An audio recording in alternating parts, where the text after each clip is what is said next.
අද අපි බලමු මෙන්න මේ වගේ පොඩි බබෙක්ගේ කලිසමක් මහන්නේ කොහොමද කියලා. ඉතින් මුලින්ම අපි රෙදි කොටස හතරට නමා ගත්තොත් මෙන්න මේ විදිහට තමයි එක පැත්තක මෙෂර්මන්ට් එක ඉන වටමින්ම අඟල් 6මාරකුත් එක පැත්තක උස අඟල් 10යි ඒ වගේම එක පැත්තක කකුල වට අඟල් 6යි 4න් 3කුත් අපිට ඕන වෙනවා. එක එක සයිස් වලට අපිට බ්ලොක් එක බෝඩ් හදාගන්න පුළුවන්. ඔයා රෙදි කොටස දෙකට නමලා ගන්නවා නම් මෙන්න මේ විදිහේ මැද මූට්ටුවක් දාන්න ඕනේ නැහැ. හැබැයි රෙදි කොටස් හතරක් ගන්නවා නම් මූට්ටු කරන්න සිද්ධ වෙනවා.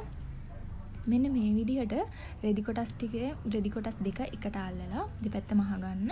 ඊට පස්සේ කකුල වටේ ඒ වගේම ඉන වටත් මහ ගන්න. ඕවර්ලොක් කරගන්න පුළුවන් මුලින්ම. ඊට පස්සේ කකුල වට මෙන්න මේ විදිහට නමලා මහන්න. ඊට පස්සේ තියෙන්නේ ක්‍රොච් එක මහ ගන්න.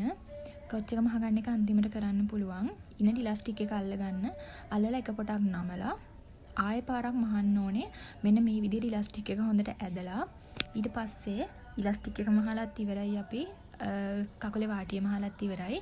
දැන් ක්‍රොච් එක මහන්න තියෙන්නේ. ක්‍රොච් එක මහලා ඉවරනාට පස්සේ මෙන්න මේ විදිහට තමයි ඇඳුම පේන්නේ.